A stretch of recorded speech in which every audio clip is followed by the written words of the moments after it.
Hello दोस्तों, कैसे हो आप सब। आज हम आपके लिए लेकर आए हैं एक नई कहानी, खोए समय की गूंज, जिसे हम आपके सामने 15 से 20 भाग में प्रस्तुत करेंगे। तो चलिए शुरू करते हैं। सर्दियों की वह रात कुछ अलग थी। बर्फ गिरने से पहले की खामोशी जैसे किसी गहरे रहस्य की दस्तक दे रही थी। दिल्ली के एक नामी विश्वविद्यालय से स्नातक करने के बाद अन्वेषा मिश्रा ने अपने पहले रिसर्च प्रोजेक्ट के लिए उत्तराखंड की एक पहाड़ी घाटी चुनी थी, रौशगढ़। रौशगढ़ एक बेहद खूबसूरत लेकिन सुनसान जगह थी। यहाँ एक प्राचीन हवेली थी, काले पानी की हवेली, जिसके बारे में कहा जाता था कि वहाँ समय रुक जाता है। गांव वाले कहते थे, जो एक बार उस हवेली के भीतर गया या तो कभी लौट कर नहीं आया, या जब लौटा तो वो इंसान पहले जैसा नहीं रहा। अन्वेषा को इन बातों में खासी दिलचस्पी थी। उसके गाइड प्रोफेसर ने भी उसे चेताया था, ये सिर्फ लोक कथाएं नहीं हैं, वहां अतीत में कई रिसर्चर गुम हो चुके हैं। मगर अन्वेषा जिद पर अड़ी रही। वो अकेली नहीं गई थी, उसके साथ था नीलेश, उसका साथी और फोटोग्राफर। दोनों ने ठान लिया था कि वो इस रहस्य का सच सामने लाएंगे। जैसे ही उन्होंने हवेली के अंदर कदम रखा, घड़ी की सुइयां तेजी से घूमने लगीं और दरवाजा अपने आप बंद हो गया।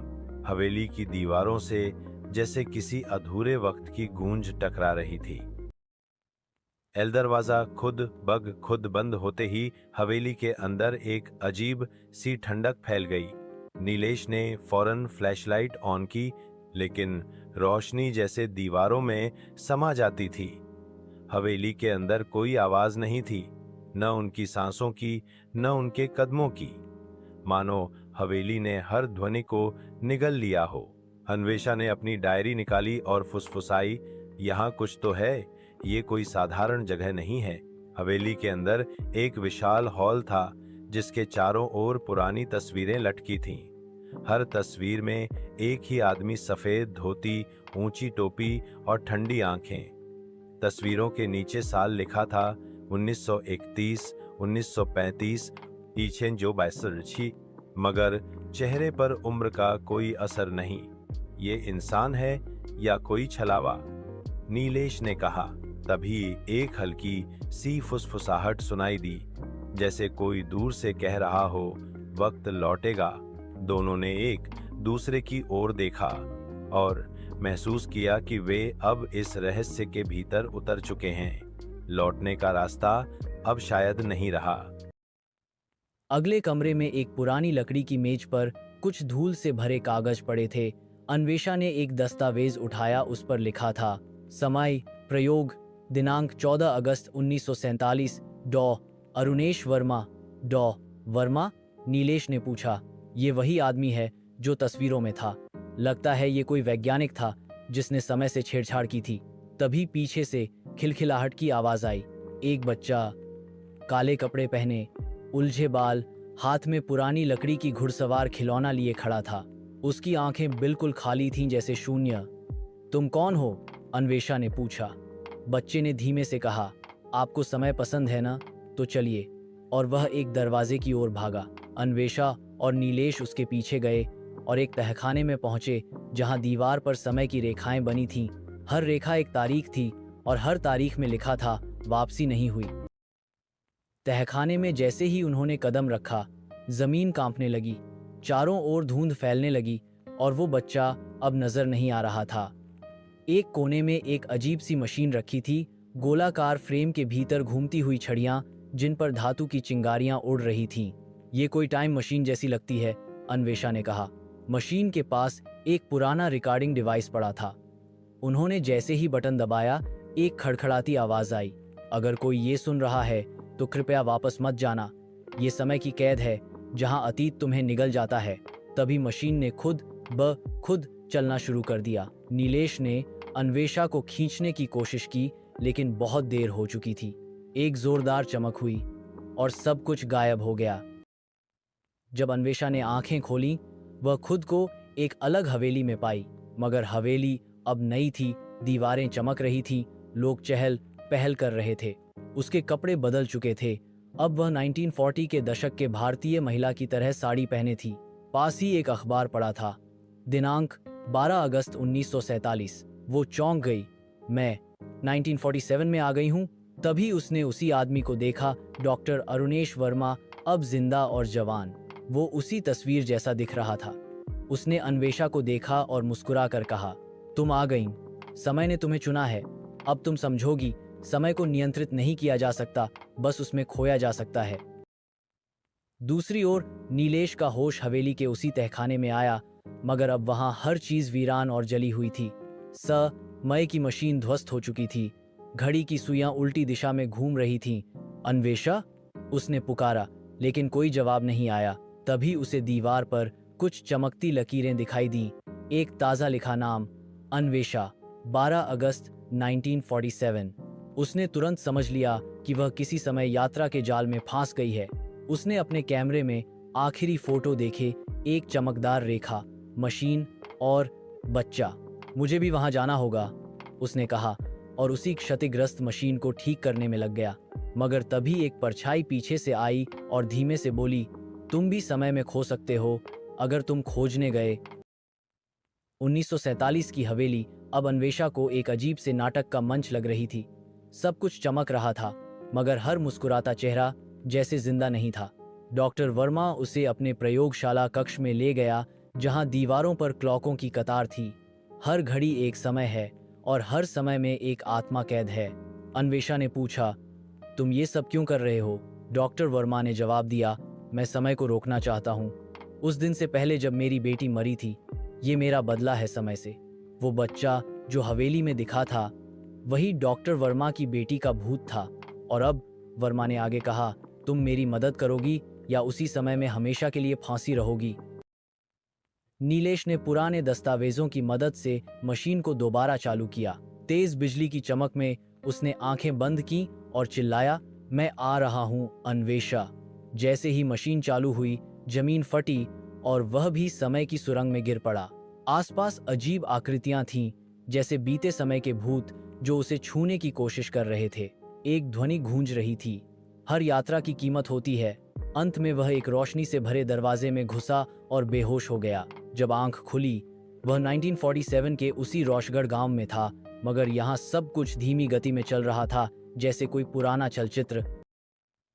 अन्वेषा को अब हवेली के एक गुप्त कक्ष में ले जाया गया, जहां दीवारें घूमती थीं और हर दरवाजा एक अलग समय में खुलता था। यह है समय का भूल भुलैया टेम्पोरल मेज, डॉक्टर वर्मा ने कहा। हर दरवाजा या तो तुम्हें अतीत में या एक ऐसे भविष्य में भेज सकता है जहां वापसी असंभव है। अन्वेषा ने देखा, एक दरवाजे के पीछे उसकी माँ थी, जो बचपन में खो गई थी। दूसरी ओर उसका अपना बचपन, तीसरी ओर वो ही हवेली, मगर ध्वस्त। वर्मा ने कहा, तुम्हें चुनाव करना होगा, किस समय को चुनोगी? अन्वेषा उलझ गई। अगर वह भावनाओं में बह गई तो फंस जाएगी। नीलेश उसी हवेली में दाखिल हुआ और वहीं बच्चे की हंसी फिर सुनाई दी। इस बार बच्चा डरावना नहीं, मासूम लगा। अन्वेषा, भूल भुलैया में है, उसे सही दरवाजा दिखाओ, बच्चे ने कहा।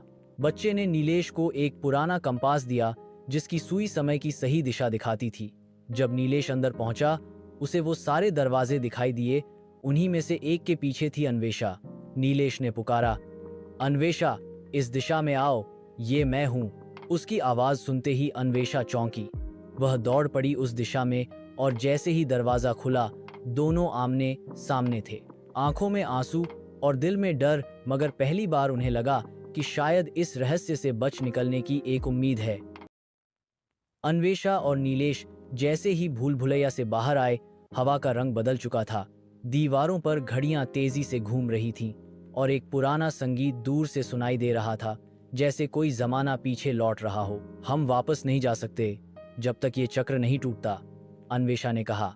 नीलेश ने कंपास को देखा, सुई अब कांप रही थी, दिशा नहीं बता रही थी। डॉक्टर वर्मा प्रकट हुआ, आंखों में पागलपन। तुमने दरवाजा खोला, अब समय टूटेगा। मेरी बेटी की आत्मा अभी भी अटकी है और मैं उसे बचाऊंगा। अन्वेषा ने चिल्लाकर कहा, तुम समय को मोड़ नहीं सकते, तुमने पहले भी खोया, अब दूसरों को मत खोने दो। तभी अचानक हवेली कांप उठी, जैसे नियमों की दीवारें दरक रही हों। हवेली के हॉल में अचानक वो बच्ची फिर प्रकट हुई। उसकी आंखों में अब डर नहीं था, बस शांति। पापा, अब जाने दो। डॉक्टर वर्मा सन्न रह गया। वर्षों से जिसे वह पकड़कर रखे था, वही अब मुक्ति चाहती थी। मैंने तुम्हारे लिए ये सब किया, सब कुछ। तुम कैसे? डॉक्टर वर्मा ने कहा। बच्ची मुस्कुराई और आगे बढ़ते हुए बोली, समय पकड़ने से नहीं, जाने देने से ठीक होता है। डॉक्टर वर्मा ने घड़ी की ओर देखा, सभी सुइयां रुक गई थीं। धीरे धीरे वो बच्ची धुंध में विलीन हो गई और उसके साथ ही हवेली की दीवारें कांपने लगीं। अब हवेली भर भराकर गिर रही थी, घड़ियां फूट रही थीं, दीवारें दरक रही थीं। नीलेश ने अन्वेषा का हाथ पकड़ा और चिल्लाया, भागो। वे भागते हुए उसी तहखाने तक पहुंचे जहां मशीन थी, मगर अब टूटी हुई। अन्वेषा ने मशीन के नियंत्रण पैनल पर काम करना शुरू किया। अगर मैं रिवर्स पल्स भेज सकूं तो हमें वापस भेजा जा सकता है, अन्वेषा ने कहा। नीलेश ने उसका साथ दिया और एक आखिरी बार कंपास को देखा। अब उसकी सुई स्थिर थी। ये अब सही वक्त है, अभी या कभी नहीं, नीलेश ने कहा। जैसे ही मशीन शुरू हुई, एक बड़ा द्वार खुला, रोशनी से भरा, जिसमें उनकी छायाएं खिंचती चली जा रही थीं। पीछे डॉक्टर वर्मा खड़ा था, टूट चुका मगर शांत। जाओ और दुनिया को बताओ कि समय कोई खिलौना नहीं, डॉक्टर वर्मा ने नीलेश और अन्वेषा को बोला। उनके चारों ओर पुरानी तस्वीरें, आवाजें और घटनाएं घूमने लगीं। 1947 की आज़ादी, भविष्य की झलक, उनका बचपन, सब एक पल में गुजरने लगा। नीलेश ने अन्वेषा की ओर देखा और कहा, जो हमने देखा वो कोई नहीं मानेगा। अन्वेषा मुस्कुराई, मगर हम जानेंगे कि वक्त क्या होता है, केवल घड़ी नहीं, एक भावना। और उन्होंने कदम रखा अंतिम दरवाजे में। जैसे ही उनकी आंखें खुली, वे फिर से उसी हवेली के बाहर खड़े थे। लेकिन अब हवेली सिर्फ एक खंडहर थी। हवा शांत थी, समय सामान्य। घड़ी में दिनांक था 7 जून 2025। हम लौट आए, नीलेश ने कहा। मगर अन्वेषा ने देखा, उसकी डायरी में अब एक नया पन्ना जुड़ गया था, जिसे उसने कभी लिखा ही नहीं। अन्वेषा ने उस पन्ने को पढ़ना शुरू किया। समय की गूंज कभी पूरी तरह नहीं रुकती। जो उसमें उतरता है वो उसमें कुछ छोड़ आता है और कुछ साथ ले आता है। उसने नीलेश की ओर देखा। उसकी जेब से वही पुराना कंपास अब भी चमक रहा था। क्या सच में सब खत्म हुआ, या फिर समय ने उन्हें चुन लिया था? अन्वेषा ने कंपास को गौर से देखा। अब उसकी सुई एकदम स्थिर नहीं थी, बल्कि धीरे धीरे घूम रही थी, जैसे किसी नए संकेत की ओर इशारा कर रही हो। शायद ये खतरा नहीं, कोई संदेश है, उसने कहा। नीलेश ने कहा, तो क्या ये सब अब भी खत्म नहीं हुआ? अन्वेषा ने डायरी के उस नए पन्ने को फिर से पढ़ा और उसके नीचे एक कोड लिखा था, K47 RV 316। वे समझ नहीं पाए कि ये क्या है, लेकिन उस क्षण एक ग्रामीण बुजुर्ग पास आया और बोला, आपने काले पानी हवेली को जगा दिया है, अब इसे दोबारा सुलाना आपका ही काम है। उस बुजुर्ग ने उन्हें रोशगढ़ के एक पुराने मंदिर के तहखाने में ले जाया, जहां पुराने शिलालेख थे। वहां दीवार पर वही कोड उकेरा हुआ था। ये सब एक चक्र है, बुजुर्ग बोला। हर 100 साल में कोई न कोई उस हवेली में खिंच जाता है और उसे समय को संतुलित करना होता है। अन्वेषा समझ गई, डॉक्टर वर्मा भी कभी इस रहस्य का हिस्सा बना था, जैसे अब वो बनी है। कोड का अर्थ खुला। K47 था कल का प्रवेश द्वार, RV यानी रोशगढ़ वृत्त, और 316 एक समय, रात के 3:16 पर द्वार खुलेगा। रात को 3:16 बजे वे फिर से खंडहर हवेली के सामने पहुंचे। इस बार हवेली का दरवाजा खुला नहीं, बल्कि जमीन फटी और एक नीली रोशनी ऊपर उठी, एक गोल आकृति जिसमें घड़ी के अंश दिखाई दे रहे थे। क्या ये एक और टाइम लूप है? नीलेश ने पूछा। नहीं, अन्वेषा बोली, ये अंतिम चेतावनी है।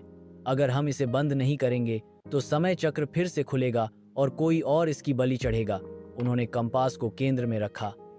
रोशनी तेज हुई, फिर एकदम शांत। अचानक वो बच्ची प्रकट हुई, मगर अब वो मुक्त लग रही थी। बच्ची ने मुस्कुराते हुए अन्वेषा और नीलेश से कहा, धन्यवाद, अब मैं हमेशा के लिए जा सकती हूँ। रोशनी गायब हुई, हवेली एक बार फिर पत्थर बन गई, अब पूरी तरह शांत।